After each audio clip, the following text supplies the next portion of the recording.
여러분 문학 102쪽 펴세요. 102쪽.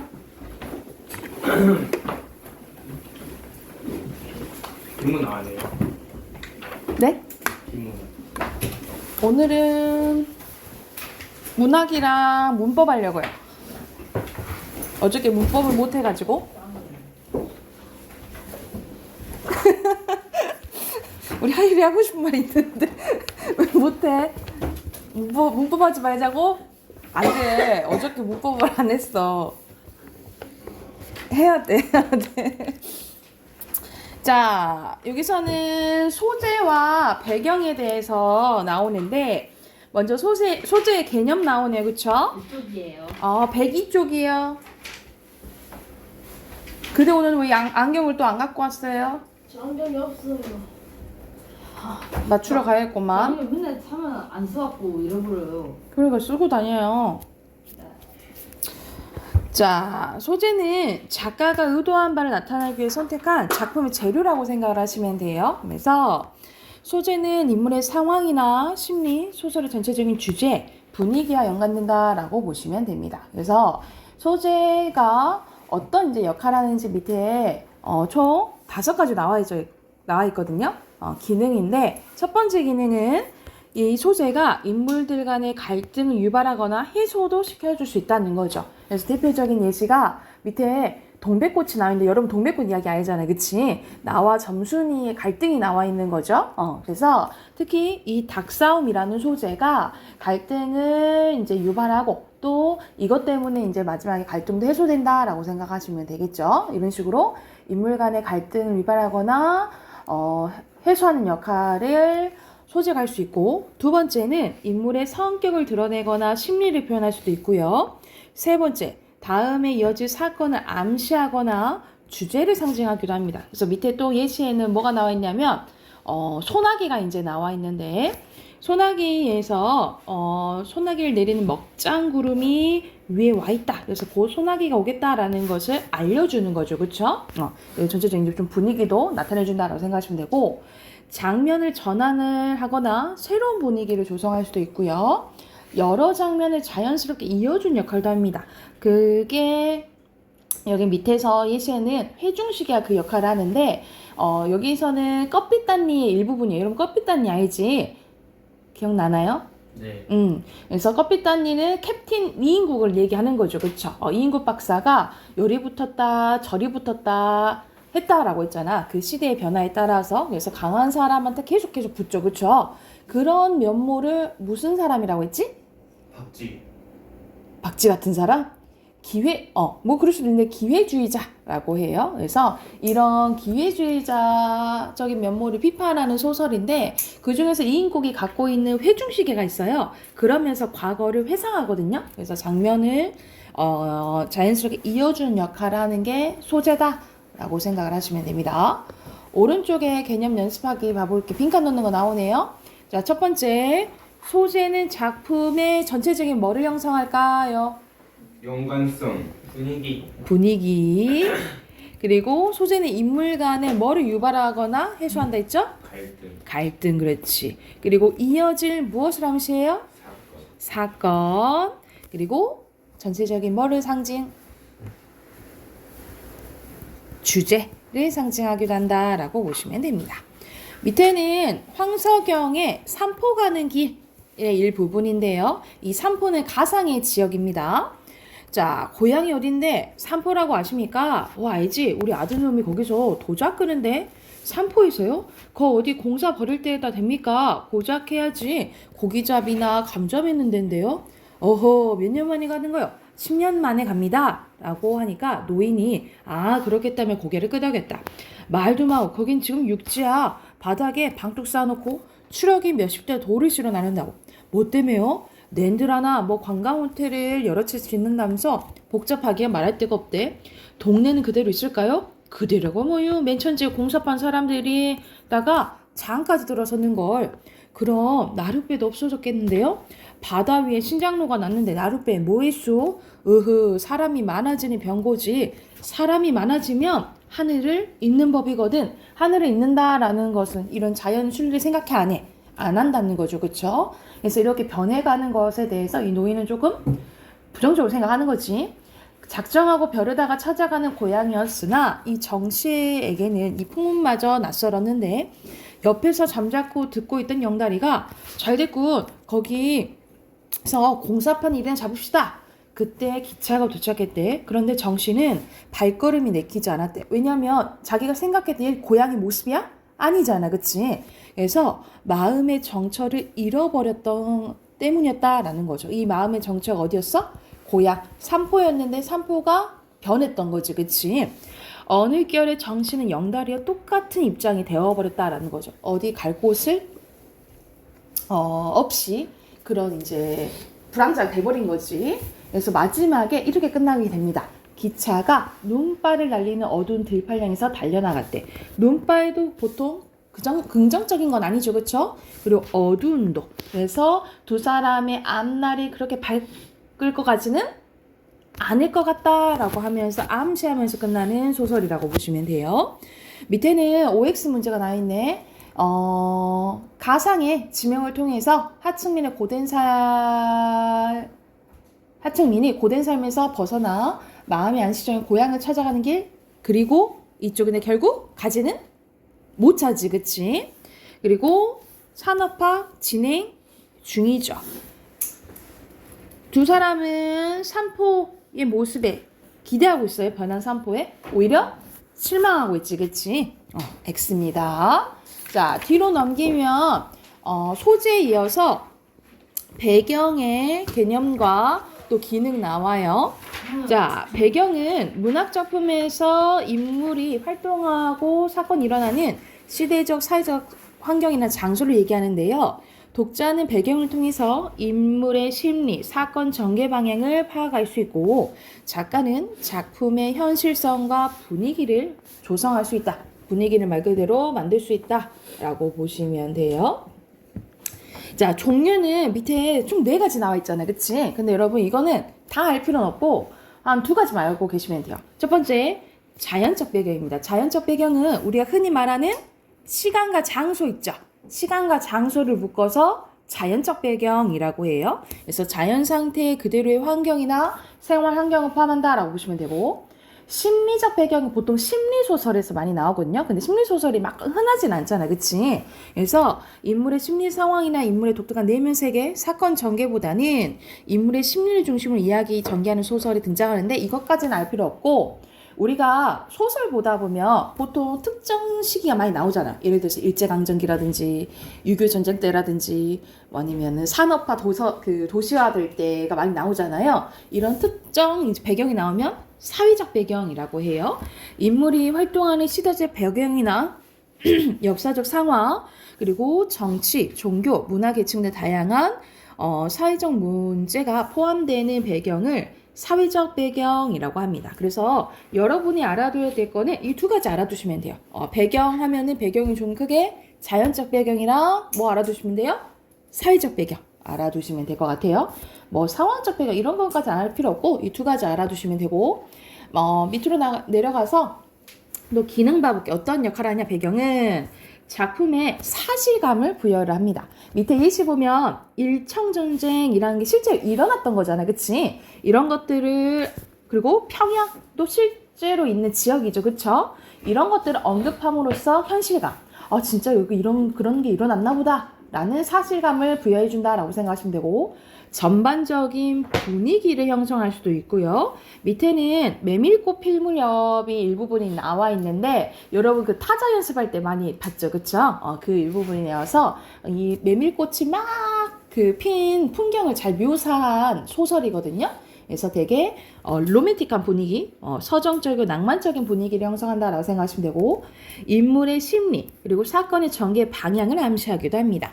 여러분 아는 소설 중에 운수 좋은 날 알잖아. 운수 좋은 날이 처음에 시작할 때 어떻게 시작하냐면 비가 막 이렇게 내리면 시작하거든요. 이제 그런 배경들도 긍정적이지는 않겠다라는 분위기 형성해 준다라고 생각하시면 되고, 전체적인 소설의 주제도 암시한다라고 생각하시면 돼요. 그래서 요 4가지가 뭐의 기능?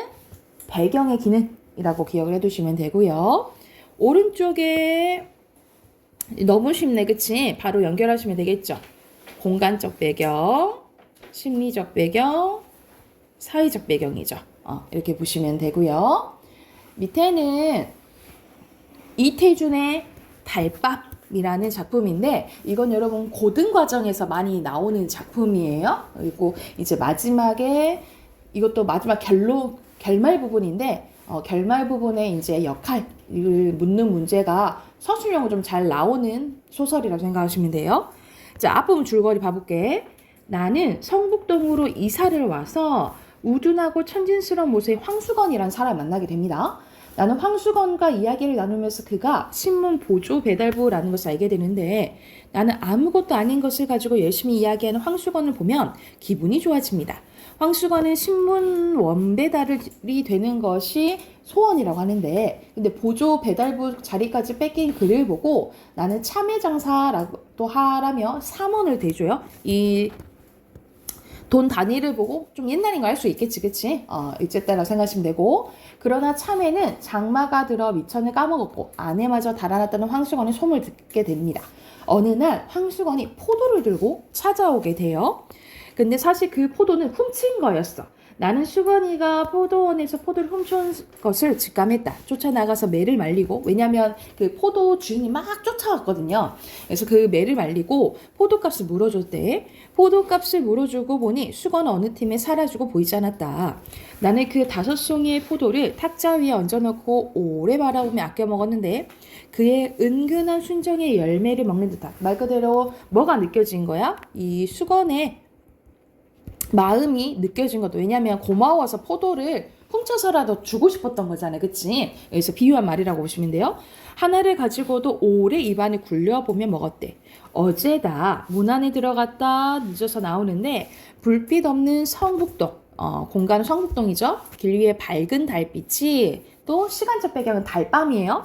깊을 간 듯하였다. 그런데 포도원 길로 올라오노라니까 누가 막지도 않는 목청으로 사계와나 미기나 까다 미기가 하며 부르면서 큰 길이 좁단 듯이 휘적휘적 내려왔대. 보니까 수건 같았다는 거죠. 그래서 나는 수건인가 하고 안을 차려다가 저번에 그가 나를 보면 무안해야 할 일이 있는 걸 생각하고 몸을 감췄대. 그는 길은 보지도 않고 달만 쳐다보면서 노래는 그 이상을 외우지도 못하는 듯 첫 줄 한 줄만 되풀이하면서 전에는 본 적이 없었는데 담배를 다 퍽퍽 빨며 지나갔다는 거죠. 그러니까는 잘 살고 있는 거야? 잘 살고 있지? 않는 것을 얘기하는 거지. 그런데 마지막에 어떻게 끝나냐? 달밤은 그에게도 유감인 듯 했다라고 하면서 서술자가 나였잖아요. 그치? 근데 시선이 뭐로 바뀐 거야? 달밤으로 바뀌었죠. 그쵸? 그리고 달밤이 그에게 유감인 듯 하다라고 하면서 사람처럼 의인법 쓰였고 그쵸? 그리고 말 그대로 달밤의 시선으로 이렇게 봄으로써 황수건이 어때 보이는 거야? 되게 짠해 보이는 거지. 그치? 그래서 황수건에 대한 연민이 드러난다라고 생각하시면 되고 분위기는 달밤이어서 약간 서정적인 분위기를 만들어준다라고 보시면 돼요. 그래서 이렇게 마지막 부분에 쓰인 부분에 어떤 효과가 있는지 묻는 문제가 좀 많이 나온다라고 생각하시면 됩니다. 위글의 공간적 배경은 성북동이었죠. 그쵸? 성북동이고요. 서정적이 뭐예요? 약간 분위기는 로맨틱한 분위기라고 생각을 하시면 돼요. 그리고 밑에는 결말 부분에서 황수건이 배경이 달밤이죠. 달밤을 배경으로 걸어가는 장면 애상적이지만 애상적은 여러분 약간 슬픈 분위기라고 생각하시면 돼요.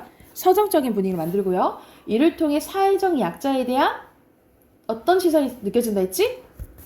동정. 동정, 연민을 보인다라고 보시면 됩니다. 빈칸 넣었나요? 자, 바로 뒤로 넘겨서 작품 두 가지 다 해볼게요, 오늘. 자, 첫 번째 작품은 손창섭의 비 오는 날입니다. 제목부터 비 오는 날이네? 그럼 약간 긍정적인 거? 아니지. 부정적인 거를 조금 추측할 수 있겠죠? 내용 바로 봐보면 이렇게 비 내리는 날이면 원구의 마음은 감당할 수 없도록 무거워지는 것이었다. 그것은 동남매의 음산한 생활 풍경이 그의 뇌리를 영사망처럼 흘러가기 때문이었는데 빗소리를 들을 때마다 원구에게는 의뢰 동욱과 그의 여동생 동옥이 생각났는데 그들의 어두운 방과 쓰러져가는 목조 건물이 비의 장막 저편에 우울하게 떠오른 것이었다. 비록 맑은 날일지라도 동욱 온이를 생각을 하면 원구의 귀에는 빗소리가 설레고 그 마음구석에 빗물이 스며드는 것 같았다. 원구의 머릿속에 떠오르는 동욱과 동욱의 그 모양은 언제나 비에 젖어있는 인생들이었대. 그러니까 비에 젖어있는 인생들이라 얘네들이 잘 산다는 거야? 못 산다는 거겠죠. 그쵸? 자, 동욱의 거처를 왕방하기 전에 원구는 어느 날 거리에서 동욱을 만나 저녁을 같이 한 적이 있었는데 동욱은 밥보다 먼저 술을 먹고 싶어 했대. 술을 마시는 동욱의 태도는 제법 애주가였는데 잔을 넘어 흘러내린 한 방울도 아까워서 동욱은 혀끝으로 잔굽을 핥았다. 기독교 가정에서 성장했을 뿐만 아니라 몇몇 교회에서 단연간 찬양대를 지도한 동욱의 과거를 원구는 생각하면서 요새는 교회에 나가지 않느냐고 물어봤대. 동욱은 멋쩍게 싱긋 웃고 나서 이따만큼 한 번씩 나가노라고 그럴 때는 견딜 수 없는 절망감에 숨이 막힐 것 같은 날이었다라는 거죠. 그러니까 계속 얘는 이제 힘겨운 삶을 살고 있는 거지, 그치? 동욱은 소매와 기신 너슬너슬한 양복 저고리에 교회에서 고제품으로 탄 것이라고는 바둑밭처럼 사방으로 검은 줄이 죽죽한 회색 지붕을 입고 있었는데 무엇보다도 그의 구두가 아주 명물이었대요. 개미 허리처럼 중간에 잘럭한 데다 코숭이만 주먹만큼 뭉클 솟아오른 검정 단화를 신고 있었다. 그건 꼭 채플린이나 심직한 괴이한 구두였기 때문에 잔을 주고받으면서도 원고는 몇 번이나 동욱의 발을 내려다봤대요. 여기서는 동욱이의 차림새를 묘사했잖아, 그치? 그런데 그 차림새가 썩 좋지는 않은 거죠, 그쵸? 그래서 뭘 암시하겠어? 동욱이가 잘 살지? 못하는 걸 이제 알려주는 거잖아, 그죠? 그래서 여기서 알 수 있는 것을 밑에 써놓을게요. 동욱이의 약간 비극적인 삶을 강조한다라고 써놓으시면 됩니다. 동욱이의 비극적인 삶을 강조한다라고 보시면 되겠죠. 그동안 뭘 하냐고 지내느냐며 물어보니까 동욱은 끼고 온 보자기를 끄르고 스크랩북을 펴보는 것이었다. 몇 장 벌컥벌컥 뒤는데 보니 서양 여자랑 아이들의 초상화가 드문드문 붙어 있었는데 그 견본을 가지고 미군 부대를 찾아다니며 초상화 주문을 만든다라는 거예요. 그러니까 그림을 잘 그린가 봐. 자, 대학에서 영문학을 전공한 것이 아주 헛일은 아니었다고 동욱은 닝글닝글 웃었다. 동욱의 그 닝글닝글한 웃음을 원구는 이전부터 꺼렸는데 상대를 조롱하는 것 같은 그러면서도 자조적이요. 우리가 자조는 뭐야? 약간 스스로 비웃는 거 있잖아요. 자조적이고 어쩐지 친애감조차 느껴지는 그 닝글닝글한 웃음은 원구에게 어떤 운명적인 중압을 암시하여 감당할 수 없이 마음이 무거워지는 거였다라는 거죠. 우리가 웃는 모습 보면은 되게 기분이 좋아야 되잖아, 그치? 근데 이 사람은 그렇지 않은 거죠. 웃는 모습을 보아도 그렇게 편안하게 보이지 않았다라고 보는 거예요. 중략 부분 줄거리 봐볼게. 장맛비가 한창이던 어느 날 원구는 동욱의 집을 방문하고 소아마비로 다리에 장애를 갖고 있는 동욱이를 만나 여동생. 동욱은 원구를 만나고는 처음에는 무뚝뚝하며 냉소적인 태도를 보였지만 만남이 잦아질수록 조금씩 원구에 대한 경계심을 풉니다. 동욱은 세상 사람들이 모두 자신을 조소하고 멸시한다고 생각하여 맑은 날에도 일체 바깥 출입하지 않지만 원구만은 자기를 업신여기지 않고 자연스럽게 대해준다며 그가 오기만을 바라기도 해요. 동욱은 원구에게 동욱과의 결혼을 권유하는데 그게 쉽지는 않겠지, 그치? 그러다가 원구는 주인 노파에게 빌려준 돈을 떼어 지금 살고 있는 집까지 내어줘야 한다는 동욱의 처지를 알고 안쓰럽게 여깁니다. 하지만 원구도 한 달 가까이 장마로 놀다 보니, 그러니까 지금 시간적 배경은 뭔가 장마 기간인 거예요, 그렇죠? 생활이 어려워 도와줄 수 없었다. 얼마 후 원구는 동욱과 동욱의 일이 우울하게 느껴진 나머지 동욱을 집에 찾아가게 되거든요. 자, 낡은 목조 건물은 전과 마찬가지로 금방 쓰러질 듯이 빗속에 서 있었는데 유리 없는 창문에는 거적도 그대로 들여 있었대요. 그러나 동욱이 하고 원구가 불렀을 때 곰처럼 마루에 기어나온 사내는 동욱이 아니었는데 이 집에 살던 젊은 남녀는 어디 갔냐고 원구가 물으니까 우락부락하게는 생겼을 때 맺힌 데가 없이 어딘가 허술해 보이는 40존의 그 사나이는 아, 당신이 정 뭐라나 하는 사람이냐고 대답 대신 혼자 머리를 끄덕이는 것이었다. 원구가 재차 묻는 말에 사나이는 자기가 이 집 주인인데 동욱은 외출한 채 소식 없이 돌아오지 않게 되었고 그 뒤 동욱 역시 어디로 가버렸는지 모르겠다라고 얘기를 한 거야. 동욱이가 안 들어온 지는 열흘이나 되었고 동욱은 바로 2, 3일 전에 나갔다라는 거예요. 원구는 더 무슨 말이 없이 서 있었는데 한 손에 부작이 꾸러미를 들고 한 손에 우산을 받고 선 채 원구는 사나이의 얼굴만 멍하니 바라보는 것이었다. 원구는 그대로 발길을 돌려 몇 걸음 걸어 나가다가 되돌아와 보자기에 싼 물건을 끌러 주인 사나이에게 주었는데 이건 원 하면서 주인 사나이는 대뜸 입이 막 벌어졌대. 그러고는 자기 여편네와 아이들이 장사 나가기 때문에 점심 한 그릇 대접할 수가 없으나 좀 올라와 담배라도 피우라고 권했다는 거죠. 무슨 재미로 쉬어가겠느냐고 하고 원구가 돌아서려고 하니까 그제서야 주인이 뭐라고 하냐면 대단히 죄송하게 되었다고 사실은 동옥이가 정 누구라는 사람이 찾아오면 전해달라고 편지를 맡기고 갔는데 그만 간수를 잘못해서 아이들이 찢어 없앴다라는 거예요. 이거 누구한테는 엄청 소중한 것일 수도 있잖아요. 그치? 근데 이거를 제대로 간수를 안 한 거죠. 그쵸? 그래서 이 타인에 대해서 되게 조금 이기적인 모습을 보인다라고 할 수 있겠지. 그래도 아무 말 없이 멍청히 서 있는 원구를 주인 사나이는 무한한 눈길을 바라보면서 동욱은 아마 10중 8구 군대에 끌려 나갔을 거라고 하고 동욱은 아이들처럼 어머니 부르며 가끔 밤중에 울길래 뭐라고 좀 나무랬더니 그 다음날 저녁에 어디론가 나가버렸다는 거죠. 죽진 않았을까? 자살하든 굶어 죽든 하고 혼잣말로 이제 원구가 하니까 중요한 옷가지랑은 꾸려나간 모양이니 자살할 의사는 없었고 한편 병신이긴 하지만 얼굴이 그만큼 뱀뱀하고서야 어디가 몸을 판들 굶어 죽게 하겠냐고 주인 아저씨가 짓거렸다는 거죠. 아무리 남의 이야기지만 말을 너무 심하게 하잖아. 그치? 그래서 얼굴이 그만큼 뱀뱀하고서야 어디가 몸을 판들 굶어 죽게 하겠느냐 말에 이상하게 원구는 정신이 펄쩍 들어 이놈 네가 동옥을 팔아먹었군 하고 대들듯한 격분한 마음은 들었었어. 한쪽은 들었지만 천근의 무게로 내리누른 듯한 육체 중량을 감당할 수 없어 그는 말없이 발길을 돌이켰다라는 거죠. 그러니까는 화냈어? 안 내고 그냥 간 거야. 그러니까 그만큼 이 원구도 되게 무기력한 사람이라 생각하시면 되겠죠. 막 따져서 막 화를 내지 않고 이 시대에 맞춰서 이 하층민에 맞게 힘을 내지 격분하지 않고 약간 자포자기하고 힘이 없어진 사람의 생각을 하면 돼. 이놈 네가 동옥을 팔아먹었구나 하는 흥분한 소리가 까마득한 먼 곳에서 자기를 향하고 날아오는 것 같은 착각에 오한을 느끼며 그러니까는 격분하지 않은 것에 대한 뭐는 느끼냐면 양심의 가책은 느껴요.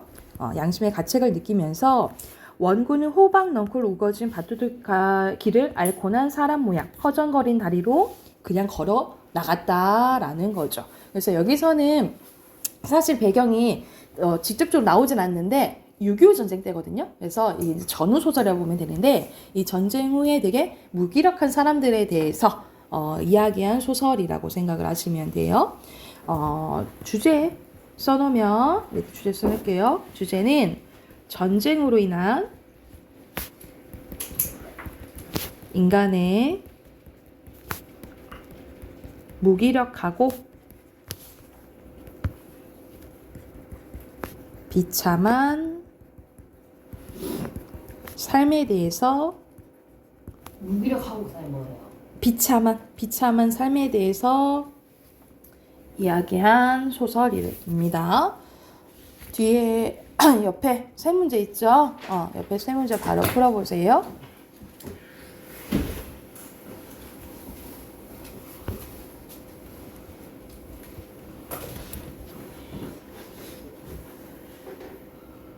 자, 1번에 여러분 이거 오타 하나 있더라고요. 설마 2번은? 네, 이거 동욱이에요, 동욱이. 동옥이던데요? 그러니까 오타가 하나 있다고요. 다 동옥이에요. 다 동옥. 네, 동욱이에요. 동욱이에요. 2번은 아니겠죠. 네, 선생님 말해준다는 걸 깜빡했다. 여기 책에서 오타가 좀- 있어요. 이 책 지금 아니 여기가 지금 오타가 난 거예요. 오타가. 공술이 이상하게. 동욱이야. 근데 이상한 게 질문 하나 아니 보기가 하나 더 있었을 텐데. 그쵸. 4번이죠. 여기서는 동욱이가 집에서 벗어났다고 해서 적극적인 태도를 보인지 모르잖아. 지금 사라져갖고 알 수 없는 상황이잖아. 그쵸? 전혀 알 수가 없지. 그리고 2번에 빈칸 순서대로 첫 번째 어두운 목조 편지입니다. 그리고 장마철로 설정한 이유는 말 그대로 우리가 비 오면 분위기 우중충하니 안 좋잖아. 그쵸?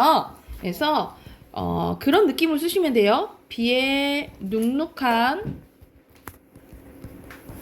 분위기를 통해 절망적이고 무기력한 정서를 선명하게 드러내기 위해서 장마철로 설정했다라고 쓰시면 됩니다. 비의 눅눅한 분위기를 통해 절망적이고 무기력한 정서를 선명하게 드러내기 위해서 장마철로 설정했다라고 보시면 되고, 자 뒤로 넘기면 여러분 익숙한 작품이 하나 나와요. 김유정의 봄봄입니다. 김유정의 봄봄인데 여기 배경이 1930년대예요. 우리 1930년대 하면 일제강점기지만 여기서는 그와 관련된 건 아니고 대리사위제가 나옵니다. 그래서 여기서 주인공인 나가 이제 대리사위로 우선 들어가 있는 상황인 거야. 그래서 우리가 예전에는 남자는 고로 노동력이잖아, 그치? 근데 딸만 있는 딸부잣집에는 노동력이 이제 부족한 거죠. 그래서 이제 시집 가기 전에 그쪽 남자가 와가지고 이제 자기 처갓집 될 집에서 일을 좀 노동력을 대가를 치르고 딸을 데리고 가는 거라고 생각하시면 돼요. 그래서 여기서 이제 나가 점순이는 이제 집에 와서 일을 해주고 있는 상황인데 이제 이 장인 될 사람이 일만 시키고 결혼시켜줘 안 시켜줘? 지금 안 시켜주는 이제 상황이라고 생각을 하시면 돼요. 자, 나가 얘기를 합니다. 우리 장인님은 하면서 이거 1인칭 주인공 시점이야.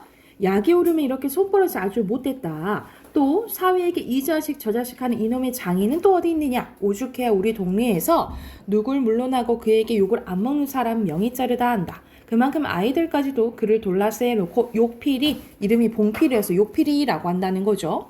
허나 인심을 정말 잃었다면 욕보다 읍의 배참봉 땡 마름으로 더 잃었는데 지금 이 마름 역할을 하고 있는 거야. 이걸 통해서도 시대적 배경을 알 수 있겠죠. 마름이 뭐죠? 머슴 같은 거예요. 마른 거. 네. 우리가 땅 주인을 지주라고 하고요. 땅 주인을 이 땅을 빌려서 농사를 짓는 사람을 소장농이라고 해요. 근데 지주가 땅이 엄청 많을 거 아니야. 근데 이제 관리하기 힘드니까 관리자를 뒀는데 그 관리자가 마름이에요. 근데 이제 나중에는 거의 이제 지주 노릇을 이제 마름이 한다라고 생각을 하면 되겠지. 그래서 이 점순이 아버지가 마름인데 번이 마름이라 욕자라고 사람 잘 치고 그리고 생기길 호박개 같아 쓰는 거지만 장인님의 외양 겉모습이 또 꼭 그렇다는 거죠. 자기니 소작인 얘기하는 거야. 닭 한 마리나 좀 보내지 않는다거나 아니 에볼론 때 품을 좀 안 준다거나 하면 그의 가른 영락옷이 땅이 똑똑 떨어진대. 땅을 빌려줘 안 빌려줘? 안 빌려준다 이 말이지. 그럼 미리서부터 돈도 먹이고 술도 먹이고 안달질 신으로 돌아치던 놈이 그 땅을 슬쩍 돌았는다는 거죠.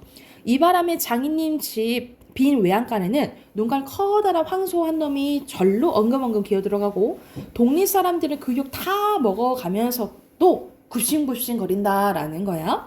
그러나 내겐 장인님이 감히 큰 소리 할 계제는 못 되는데 나한테는 큰 소리를 못 친다 이 말이에요. 뒷생각은 못하고 뺨 한 개를 딱 때려놓고는 장인은 무색하게 덤덤히 쓴 침만 삼키는데 난 그 속을 퍽 잘한다. 조금 있으면 갈도 꺾어야 되고 뭐도 내야 하고 한창 바쁜 때인데 나 일 안 하고 우리 집으로 그냥 가면 고만이니까 나한테는 완전 함부로는 못한다 이 말이죠. 작년 이맘때 트집을 좀 하니까 늦잠 잔다고 돌멩이를 집어던져서 자는 사람의 발목을 삐게 해놨대. 사내시계나 건승 끈 거 알았더니 종당에는 거반 울상이 되지 않았던가. 예, 그만 일어나 일 좀 해라. 그래 올가을에 벼 잘 들어서 너 장가되지 않겠니? 그래서 내가 그때 귀가 번쩍 뛰어서 그날로 일어나서 남이 이틀 품 들일 논을 혼자 삶아 놓으니까 장인님이 눈깔이 커다랗게 놀랐대. 그럼 정말로 가을이 와서 혼인을 시켜줘야지 말이 맞잖아, 그치? 근데 시켜줘 안 시켜줘? 안 시켜주고 핑계를 어떻게 되냐면 야, 이 자식아 미처 커야지 저걸 데리고 무슨 혼인을 한다고 그러니 원 하면서 남 낯장만 붉게 해주면 그만이었대. 그러니까 핑계를 뭐 되냐면 점순이가 키가 엄청 작아. 야, 저거 좀 커야지. 저 쬐까는 거 어떻게 결혼해? 이렇게 이제 핑계를 계속 댔다라는 거예요. 오른쪽 가서 그 전날 왜 내가 쇠고기에 맞은 봉우리 화전밭을 혼자 갈고 있지 않았느냐. 밭 가생이로 돌적마다 야릇한 꽃내가 물컹물컹 코를 찌르고 머리 위에는 벌들이 가끔 붕붕 소리를 친다. 바위틈에는 샘물 소리밖에 안 들리는 산골짜기니까 맑은 하늘의 봄볕, 그래서 배경이 봄이에요. 이불 속까지 따스하고 꼭 꿈꾸는 것 같대. 나는 몸이 나른하고 몸살이 나려고 그러는지 가슴이 울렁울렁 거렸대. 여러이 말 하면서 노래를 부르며 소를 부리면 여느 때와 같이 어깨가 으쓱으쓱한다. 근데 웬일인지 반도 갈지 않아서 온몸에 맥이 풀리고 막 짜증이 났대. 공연히 소만 두리다 두드리며 이씨 망할 놈이 서! 하면서 내 속은 정말 아냐 때문이 아니라 점심을 이고 온 점순이 키를 보니까 또 우라통이 터지는 거야. 왜냐면 딱 점순을 봤는데 컸어 안 컸어? 안 크고 너무 쬐깐한 거야. 그게 화가 이제 나는 거죠. 점순이는 뭐 그리 썩 이쁜 계집은 못 된대. 그렇다고 또 개떡이냐? 또 그것도 아니고 꼭 내 아내 될 정도는 그냥 그렇게 생겼다 이 말이죠. 나보다 10년이라 아래래. 나이차가 많이 나잖아, 그치? 올해 16인데 몸은 남보다 2살이나 덜 자랐다. 남은 잘도 혼실이들 크건만 이건 위아래가 뭉뚱한 것이 내 눈에는 헐없이 감참회 같은데. 그런데 점순이가 마음에 들긴 해요. 참외 중에 감참회가 제일 맛도 좋고 이쁘니까 말이다. 동글고 커다란 눈은 서글서글이 좋고 좀 지쳐 찢어져 있지만 입은 밥술이나 호기 먹음직하니 좋다. 아따 밥만 많이 먹게 되면 팔자는 고만 아니냐. 헌데 한 가지 파가 있다면 가끔가다 몸이 너무 빨리빨리 논다. 그래서 밥을 나르다가 때없이 풀밭에서 깨박을 쳐서 흙투성이에 밥을 곧자 먹인대. 안 먹으면 무안해할까봐 이걸 씹고 앉았노라면 으적으적 소리만 나고 돌을 먹는 겐지 밥을 먹는 겐지 하면서 이제 돌밥도 먹어주고 이제 착한 거지 나는. 그런데 이날은 웬일인지 성한 밥채로 밥머리에 곱게 내려놓았대. 그리고 또 내외를 해야 되니까 시대적 배경은 이제 30년대니까 좀 내외를 하는 거죠, 남녀. 저만큼 떨어져 이쪽으로 등을 향하여 웅크리고 앉아서 그릇 나오기를 기다리고 있었는데 내가 다 먹고 물러섰을 때 그릇을 와서 챙기는데 그런데 난 깜짝 놀랐다라는 거야. 고개를 숙이고 밥함제의 그릇을 포개면서 날더러 그 들으라는 건지 아니면 혼잣말인지 밤낮 일만 하다 말 텐가? 하고 쫑알거렸다는 거야. 고대 잘 내외하다가 이게 무슨 소린가 하고 난 정신이 얼떨떨했대. 그러면서도 한편 무슨 수가 있는가 싶어서 그럼 어떻게 해? 하니까 성례 시켜달라고 해야지 뭐 어떻게 해? 하면서 얼굴이 밝게져 도망쳤다라는 거죠. 그래서 이 이후로 한번 성례를 시켜달라고 막 졸라요. 그러다가 이제 안 돼. 그랬더니 점순이가 뭐라 하냐면 그러면 아빠 수염이라도 낚아채야지 라는 얘기를 해요. 근데 그거는 진짜 낚아채라는 소리야? 그 정도로 좀 적극적으로 얘기를 하라는 소리잖아, 그치? 근데 이 어리숙한 나는 진짜 장인님이랑 몸싸움을 해요. 진짜 수염을 낚아채버려. 그래서 이제 몸싸움을 하다가 결국에는 어떻게 되냐면 당연히 이 점순이가 나한테 이제 약간의 푸시를 한 거잖아. 근데 당연히 내 편을 들 줄 알았는데 누구 편을 드는 거야? 자기 아빠 편을 드는 거야? 그래서 힘이 탁 빠져요. 그래서 마지막에 다시 일을 하면서 끝나게 되는 이야기라고 생각을 하시면 돼요. 그래서 주제 써놓고 문제 또 해당하는 문제 풀게요. 주제는 성례 혼인이죠. 성례로 인한 사위와 장인 간의 해학적은 우스꽝스러운 걸 생각하시면 돼요. 해학적 갈등에 대해서 이야기했다라고 보시면 됩니다. 성례로 인한 사위와 장인 간의 성은 뭐예요? 성례로 인한 사이와 장인 간의 해학적 갈등입니다. 여긴 현학적 표현 사용했나요? 여러분 현학적 표현은 뭐라고 생각하시면 되냐면 자기가 알고 있는 지식 있지. 그걸 자랑하는 걸 현학적 표현이라고 보시면 돼요. 장인의 단위 뭐예요? 장인 간의 해학적 갈등. 여기 두 문제 있네요. 여러분 여기서 4번에 답이 잘 안 보이기도 할 텐데 여기서 적절한 것은 두 개의 사건 전혀 아니죠. 현학적도 아니고 현학적도 아니고 액자식도 아니고 그리고 이거 시점은 뭐예요? 1인칭 주인공 시점이잖아. 객관적도 아니고 사실 여기는 과거 사건을 장인이 자기 팬 사건 이야기 하잖아요. 그걸 통해서 관계 알 수 있는 거야. 2번이고요. 그리고 5번도 단어를 잘 보셔야 돼요. 언뜻 보면 답이 더 맞는 것 같아. 근데 여기서 알맞지 않은 것은 4번인데 점순이한테는 화풀이 안 해요. 이게 됐을까요? 근데 점순이 뒷담 같잖아요. 네? 뒷담 같잖아요. 누가요? 얘가요. 그거 속으로 생각한 거잖아. 그냥. 화풀이 아니에요. 자, 문법 꺼내세요. 우리 어저께 하다 말았죠? 78쪽. 오늘 78쪽만 합시다. 78쪽만 할게요. 알겠죠? 얼른 꺼내봐. 자, 어제 잠깐 이제 설명한 게 문장 성분이었어요. 문장 성분은 문장에서 하는 역할에 따라서 나눠놓은 거라 했지, 그치? 그래서 크게 주성분, 부속성분, 독립성분이라고 했어요. 자, 오늘 할 부분은 이제 주성분 할게요. 주성분은 문장에서 꼭 필요한 성분이라고 보시면 됩니다. 문장에서 꼭 필요한 성분으로 4가지가 있어. 주어, 문장 성분은 어로 끝난다고. 주어, 서술어, 목적어, 보어예요. 이렇게 총 4개가 있는데 먼저 주어 봐볼게요. 주어는 동작, 상태, 성질의 주체가 되는 문장 성분이야. 그러니까 우리가 문장이 있으면 문장의 주인이라 생각하시면 돼요. 주인. 그래서 누가 무엇이 해당되고 자 여기서는 실현 방법입니다. 어떻게 실현되냐면 체언에다가 여러분 체언이 뭐야? 그 꾸며주는 명사, 대명사, 수사를 체언이라고 하죠. 이것에다가 주어를 만들어주는 주격조사 이가, 깨서, 에서가 붙어요. 근데 여러분은 주격조사는 보통 이가만 생각하시면 됩니다. 이가가 붙거나 아니면은 보조사가 붙거나 아니면 생략되는 경우도 있어요. 그래서 이런 식으로 보조사가 붙거나 생략돼 있으면 이게 주어인지 아닌지 헷갈릴 때 있잖아요. 그치? 그럴 때는 여러분 이가를 넣어봐요. 이가를 넣어봤을 때 말이 되면 주어라 생각하시면 돼요. 봐봐. 강아지는 귀엽다지만 강아지가 귀엽다. 되죠? 그쵸?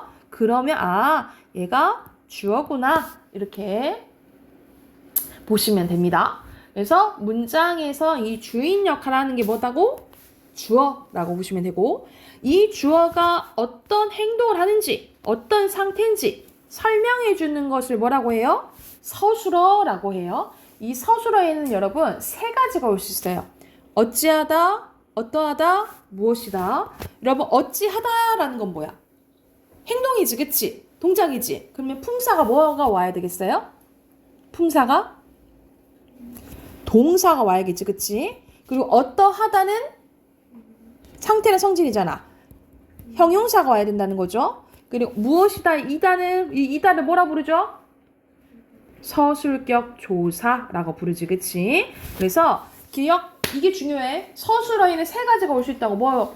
동사, 형용사, 서술격 조사, 이다. 그렇죠? 그래서 여기서 밑에도 나와 있죠.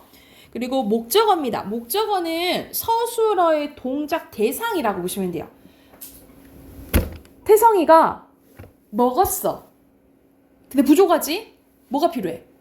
무엇을 먹었는지가 필요하죠. 그렇죠? 그 을에 해당되는 게 뭐예요?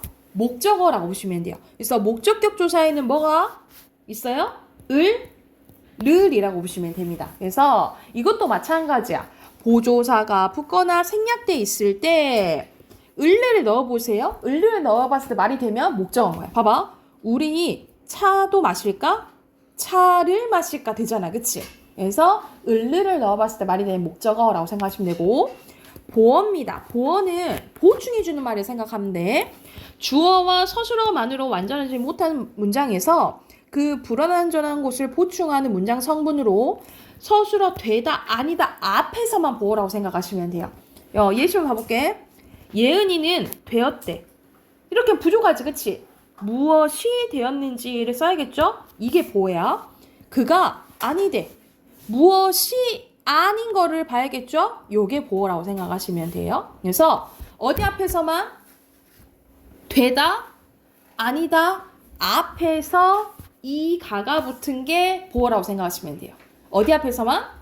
되다, 아니다, 앞에서만. 그래서 주성분에는 4가지 있어요. 여러분 뭐 있어? 주어, 서술어, 목적어, 보어 이렇게 있고요. 여러분 이거 왼쪽만 여기만 보고 끝내줄게. 여러분 서술의 자릿수를 물어요. 이것도 가끔가다 이제 모의고사 문법 문제로 이제 나오거든요. 서술의 자릿수는 뭐냐면 서술의 종류에 따라 필수적으로 요구하는 문장 성분의 개수를 서술의 자릿수라고 하는데, 한 자리 서술어는 뭐냐면 여러분 봐봐. 일어나다 기본형이 일어나다야. 그러면 일어나다는 뭐가 필요해? 일어나다. 목적어.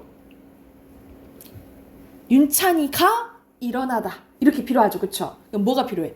주어가 필요해. 주어만 필요한 것을 한 자리 서술어라고 해요. 하나만 필요한 거. 서술어는 빼. 서술어 빼고 필요로 하는 문장 성분 개수 세는 거예요. 그리고 예를 들어서 아까 전에 선생님이 그랬잖아. 먹다. 먹다는 뭐가 필요해? 태성이가 빵을 먹는다. 이렇게 되지. 그치? 그럼 뭐가 필요해요? 주어랑 목적어가 필요하지. 2개가 필요하지? 그럼 무슨 서술어야? 2자리 서술어인 거야. 이해됐나요? 그리고 3자리 서술어는 대표적으로 주다예요. 주다는 문장 만들어 볼래? 윤찬이가 태성이에게 돈을 주었다. 이렇게 되지. 그치? 그러면은 봐봐. 윤찬이가 주어져. 태성이에게는 뭐야? 문장 서문이 부사어. 그리고 돈을이 목적어지. 그치? 이렇게 3가지가 필요하죠. 이러면 3자리 서술어인 거예요. 이해됐나요? 그래서 서술어 빼고 필요로 하는 문장 성분 개수 찾는 거야. 그거의 서술어의 자릿수예요. 그래서 1자리, 2자리, 3자리가 있다 라고 생각하시면 되겠죠. 그래서 약간 영어에도 그 5형식 있잖아. 그런 것처럼 필요로 하는 서술의 자릿수라고 생각하시면 돼요. 여기가 됐을까요? 그래서 오늘은 여기까지 하고 숙제 옆에 79쪽 있죠? 79쪽만 풀어오세요. 79쪽만 풀어오시고 틀린 단어 써오시고 틀린 단어 써놓으시고 어휘 23, 24 외우시면 되겠죠?